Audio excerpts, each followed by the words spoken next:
आठवड्यातनं एकदा तरी आपल्या खाण्यात एखादं तरी कडधान्य असावं, ज्यामुळं आपल्या शरीराची प्रोटीनची गरज भरून निघते। अशीच एक प्रोटीनयुक्त उसळ जी ब्राह्मणी पद्धतीने करणार आहे त्याची रेसिपी मी तुम्हाला सांगते। नमस्कार, आऊचा खाऊ या यूट्यूब चॅनलवर मी मेधा तुमच्या सगळ्यांचं मनापासून स्वागत करते। आज आपण बघणार आहोत कुकर मध्ये मोड आलेल्या मुगाची उसळ कशी करायची। चला तर रेसिपी बघूया। हे पहा, इथे मी हिरवे मूग जे आहेत ते भिजवून घेतलेत, 6 ते 7 तास भिजवलेत। मूग भिजायला घालण्यापूर्वी व्यवस्थित निवडून घ्यायचे, दोनदा स्वच्छ धुवून घ्यायचे, म्हणजे मग त्याला काही माती किंवा ते टिकण्यासाठी काही पावडर लावलेले असेल तर ते सगळं निघून जातं। आता तुम्ही जर नीट बघितलं तर ह्याच्यावर असा फेस आलेला दिसतोय। मग ह्यातनं काढून लगेच जर आपण मोड आणायला लावले मूग तर त्याला वास येऊ शकतो किंवा ते चिकट होऊ शकतं। म्हणून काय करायचं, हे जे भिजत घातलेलं पाणी आहे हे सगळं काढून टाकायचं आणि 2 वेळा हे मूग साध्या पाण्याने धुवून घ्यायचे। आता मी हे पाणी काढून टाकते आणि मूग धुवून घेते। हे पहा, हे मूग मी 2दा स्वच्छ धुवून घेतलेले आहेत, म्हणजे मग ह्याला वास लागत नाही किंवा चिकट पण होत नाही। आता ह्याला आपण मोड आणणार आहोत। इथे मी एक छोटं पातेलं घेतलंय, त्याच्यावर मी एक जाळी ठेवते, जी माझ्याकडे प्लास्टिकची अशी छोटी म्हणजे बाउल टाइप जाळी आहे। आता त्यामध्ये मी हे मूग घालणार आहे। साधारण अर्धच भरायचं, हे पूर्ण भरायचं नाहीये। आणि आता ह्याच्यावर मी माझ्याकडे एक प्लास्टिकचा बाउल आहे, हा बाउल मी ह्याच्यावर पालथा घालते। ह्याच्यामुळे काय होणार आहे, बाउल आणि मूग ह्याच्यामध्ये हवा आहे, खाली पातेल्यात हवा आहे। हे दोन्ही आत्ता उन्हाळ्याच्या दिवसात तर हे जास्तीच उबदार हवा तयार होती, त्या उबदार हवेमध्ये मुगाला छान असे मोड येतील। हे आपण साधारणपणे 12 तास ठेवणार आहोत, म्हणजे ओव्हरनाईट आपण हे ठेवणार आहोत। आता दुसरा एक प्रकार मी तुम्हाला दाखवते। एक मी असा मोठा कुंडा घेतलाय, त्याच्यावर ही स्टीलची जाळी ठेवते। हे मी तुम्हाला काय दाखवते, मगाशी जे दाखवलं ते अगदी थोडे होते मूग किंवा कडधान्य कुठलंही थोडं आहे, मग ती पद्धत ठीक आहे की छोटा बाउल त्याच्यावर घातला। पण जेव्हा तुम्हाला खूप मोठ्या प्रमाणावर कडधान्याला मोड आणायचे तर अशी एक मोठी जाळी घ्यायची, त्याच्यावर भिजवलेलं कडधान्य सगळं घालायचं। कारण बरणी किंवा छोटा बाउल जेव्हा आपल्याला खूप मोठ्या प्रमाणात मटकीला किंवा मुगाला मोड आणायचे असतात तर तेव्हा ते काय बरणीतला आपल्याला पुरणार नाहीये। मग अशा वेळेस मोठी जाळी चाळणी घ्यायची आणि त्याच्यात हे भिजलेलं कडधान्य घालायचं। हे पहा, सगळे मूग आपण आता असे काढून घेतलेले आहेत। ह्यावर आपण एक कॉटनचा कपडा जो आपण ओला करून घ्यायचा आहे आणि त्याच्यावर ठेवायचा आहे। पारंपरिक पद्धतीमध्ये आपण कॉटनच्या कापडात कडधान्य बांधून ठेवतो, पण बऱ्याचदा काय होतं, बांधून ठेवल्यामुळे त्याला जास्ती वास येतो। म्हणून आपण ह्या पद्धतीने जर मोड आणले तर ह्या कडधान्याला वास येत नाही आणि चिकट पण होत नाही। आता हे असा कपडा घातल्यानंतर ह्याच्यावर मी एक झाकण ठेवणार आहे असं, आणि हे आपण ओव्हरनाईट असंच ठेवणार आहोत। सकाळी ह्याला छान मोड आलेले असतील। हे पहा, आता आपण मुगाला कसे मोड आलेत ते बघूया।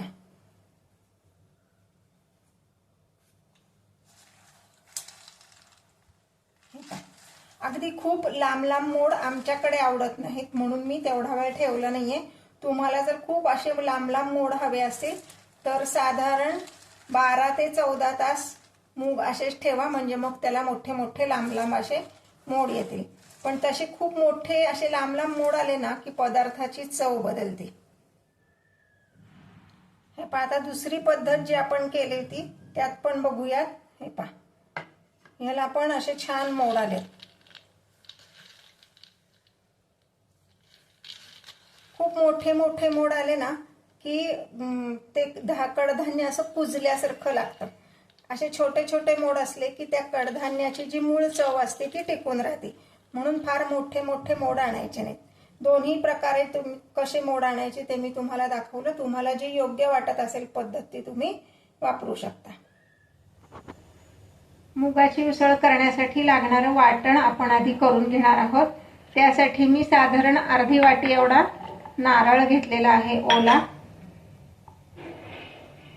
1 चमचा जिरे, 2 हिरव्या मिरच्या। ह्या मिरच्या खूप तिखट आहेत म्हणून मी 2च घेतल्यात। तुम्हाला तिखटाचं प्रमाण जास्त हवं असेल तर तुम्ही जास्त घेतल्यात तरी चालेल। आणि साधारण अर्धा इंच आलं एवढं मी हे आता मिक्सरला वाटून घेते। तुम्हाला हवं असेल तर तुम्ही लसूण घालू शकता, आमच्याकडे आवडत नाही म्हणून मी लसूण घालत नाही। आता हे मी पाणी न घालता मिक्सरला वाटते। इथे गॅसवर मी कुकर तापत ठेवलाय आणि त्यामध्ये 2 टेबलस्पून एवढं तेल तापत ठेवले। तेल तापलंय, मोहरी घालायची। मोहरी तडतडली की त्यामध्ये घालायचा आहे कडीलिंब आणि अगदी 1 चमचा कोथिंबीर फोडणीत घालायची, त्याची टेस्ट खूप छान लागते। अर्धा चमचा हिंग, अर्धा चमचा हळद, किंचित व्यवस्थित परतून घ्यायचे आणि ह्यामध्ये मोड आलेले मूग घालायचे।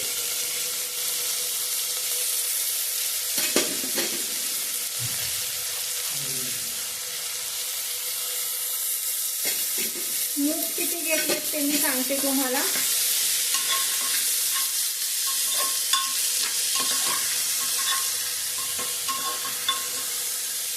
हे मूग परतून घ्यायचे आणि मगाशी जे आपण वाटण केलं ते वाटण ह्यामध्ये मी घालणार आहे। मूग किती घेतले तर ही जी आमटीची वाटी आहे ह्या वाटीने 4 वाट्या एवढे मोड आणलेले मूग घेतले। दुसरीकडे एका गॅसवर मी पाणी तापत ठेवलेलं आहे। यामध्ये मी घालणार आहे शेंगदाणे। हे ऑप्शनल आहे, तुमच्याकडे आवडत असतील तर घाला, पण मूग आणि शेंगदाणे थोडंसं छान पौष्टिक अशी ही उसळ तयार होते। हे व्यवस्थित परतून घेतलंय। यामध्ये घालणार आहोत 1 चमचा मीठ आणि किंचित गूळ। मी नेहमीच सांगते की कडधान्य हे गूळ घालून शिजवावं म्हणजे मग ते पचायला हलकं होतं। पुन्हा थोडीशी कोथिंबीर घालते।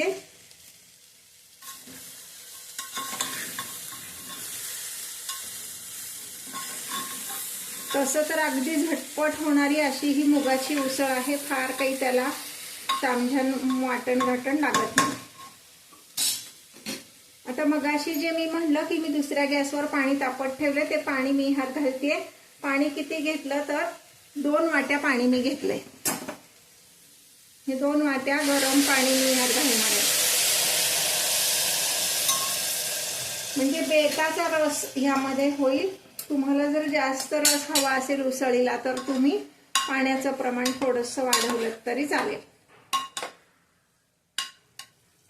छोटीशी ट्रिक, हे जे गॅसकेट असतं ह्याला तेल लावून घ्यायचं आणि हा शिट्टीचा जो भाग आहे इथे पण तेल लावून घ्यायचं, म्हणजे आपण जे भाजीत किंवा उसळीत मसाले घातलेले आहेत ते बाहेर येऊन सांडत नाही। आता झाकण लावतेय